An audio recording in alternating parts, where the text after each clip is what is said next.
Today, I'll tell you a dreamlike tale, a mysterious story of luxury, illusion, and awakening.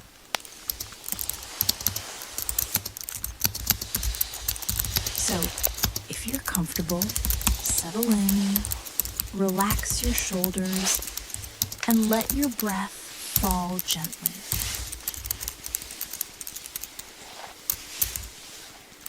We begin with a young man named Han.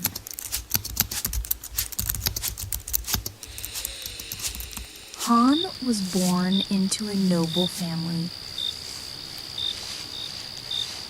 and quickly became known as a charming, effortless playboy, someone who drifted through life with wine, music, and company. In his neighborhood lived a man named Tu.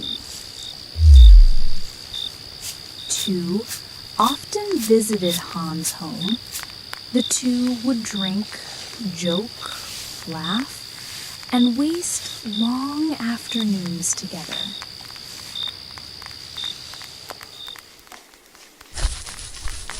One evening, as the two men were relaxing and talking, a commotion stirred near the front gate. Someone was arguing with the servants. Voices rose, annoyance spread, but no one dared touch the man causing the disturbance. Curious, Han asked what was happening. A servant replied, "There's a beggar outside, wearing the robes of a Taoist. We offered him money, rice, but he refuses to leave."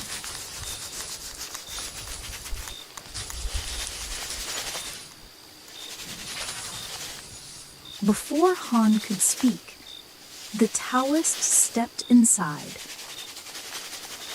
His robes torn, his face weathered, yet his eyes strangely bright. Han smiled in amusement and said, "Ah, so the wandering crane returns. Forgive me, I should have welcomed you sooner."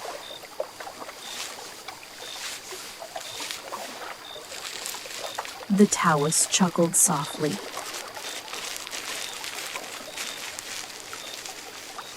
"I'm just a simple traveler. I don't come for charity, only a cup of wine."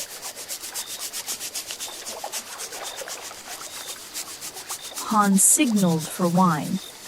The Taoist drank, one cup, then another, until he had swallowed more than 20.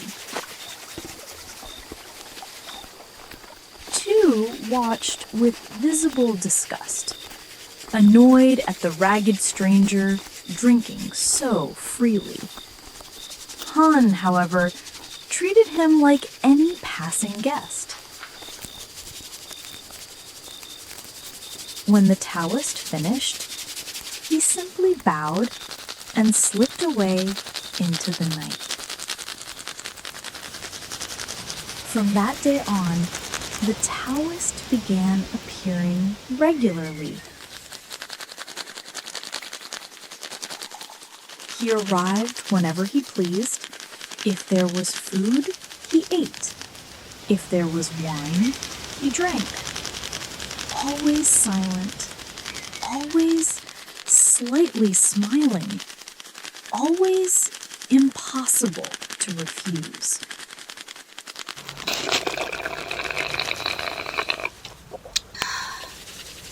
Han tolerated him politely. Tu, on the other hand, grew irritated.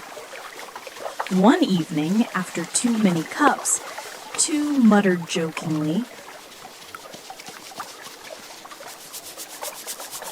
"You always come as a guest, Taoist. Why not host us for once? The Taoist's eyes glimmered. He said softly, "A guest and a host are only different in the mouth and in the shoulders that bear the weight of offering." Tu said nothing. The Taoist added, "Still, I have long wished to repay your generosity. Come to my home tomorrow at noon." Han and Tu exchanged glances, half amused, half doubtful, but curiosity tugged at them both.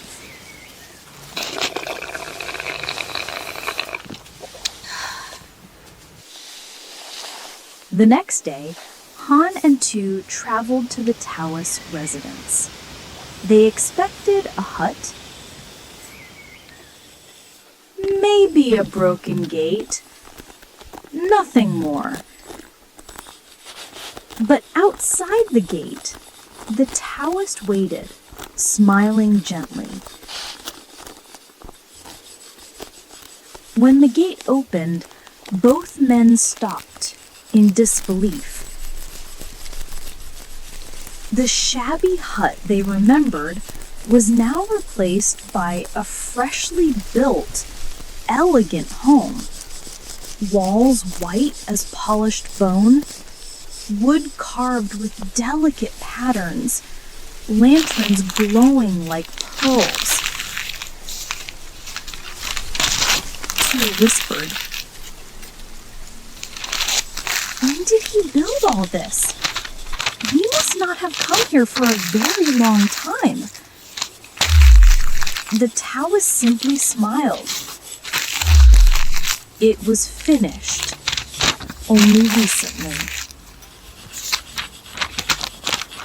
Inside, the house glittered like a nobleman's manor. Quartz and jade reflected the lantern light. And the servants, all young, graceful boys in embroidered silk, carried trays of food with fragrant steam curling upward.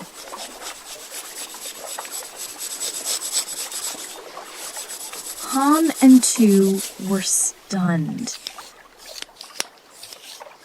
They were seated on soft cushions, served crystal clear wine in cups of carved glass, and dishes they had never even heard of. Then the Taoist said softly, "Send for the Stone Sisters." A servant disappeared. Moments later, two women entered. One slender like a willow branch, the other youthful and round in grace. Both were breathtaking. At the Taoist gesture, they began to sing. Their voices were like silk sliding through the air.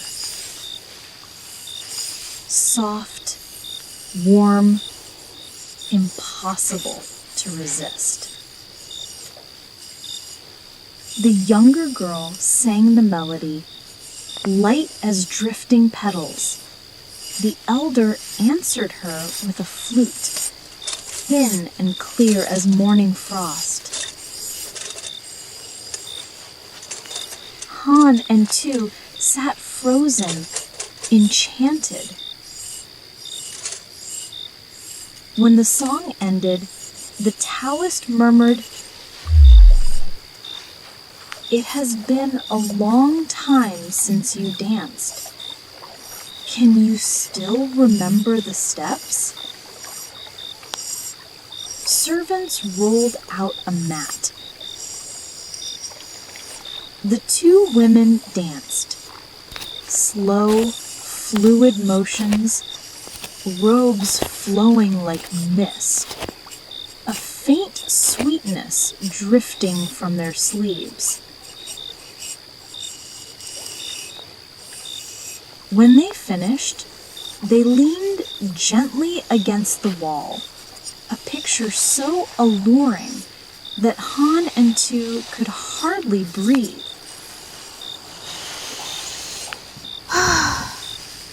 The Taoist drank lazily, barely paying attention to the beauty around him.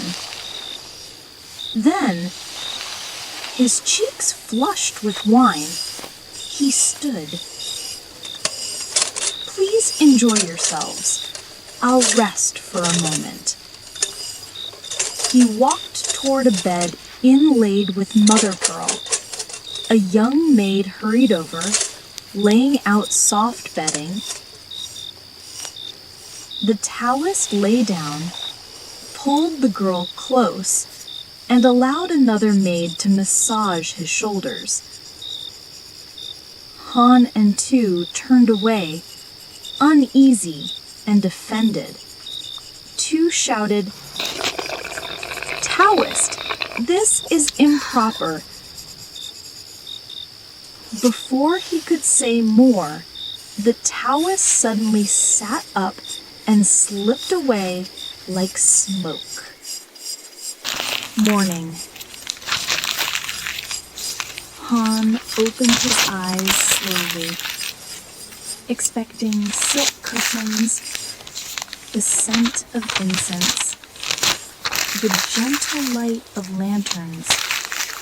Instead, he felt cold stone beneath his cheek.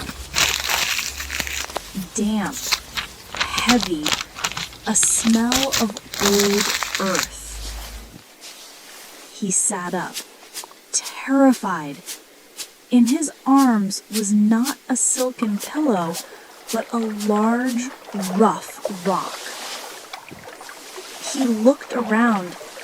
The luxurious house, the elegant servants, the dancers, the wine, all of it was gone, as if it had never existed. The two men stumbled out, cold morning air stinging their faces, asking themselves, was it a dream? A trick? An illusion? No answer came. Only the whisper of wind across the empty grass. And so, Han and Tu never learned whether the Taoist had shown them magic, punishment, or a fleeting glimpse of a world not meant for mortal eyes. Take a deep breath. Let the story settle in your mind like distant lantern light fading at dawn. Thank you. Thank you for listening tonight. Sleep well and dream softly.